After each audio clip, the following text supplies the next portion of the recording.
ఇబ్రహీంపట్నంలో సునకాలు స్వైర్ విహారం చేస్తున్నాయి. ఇబ్రహీంపట్నం మండలం రాయిపోల్లో కుక్క కాటుతో 4 ఏళ్ల బాలుడు మృతి చెందడంతో వారి కుటుంబంలో విషాద ఛాయలు అలుముకున్నాయి.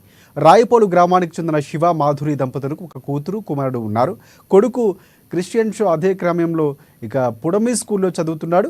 గత నెల 12వ తేదీన స్కూల్ వద్ద బాలుడిని కుక్కలు దాడి చేశాయని నారాయణగూడ ప్రభుత్వ ఆసుపత్రిలో చికిత్స చేయించి తర్వాత నీలఫర్ హాస్పిటల్లో అడ్మిట్ చేశారు. బాలుడికి జ్వరం తీవ్రంగా కావడంతో చికిత్స పొందుతూ బాలుడు రాత్రి మృతి చెందాడు. దీంతో ఆ గ్రామ వాసులు శోక సంద్రంలో మునిగిపోయారు. ఇంత జరుగుతున్నా ప్రభుత్వం ఎందుకు స్పందించడం లేదని బాధిత తల్లిదండ్రులు మండిపడుతున్నారు.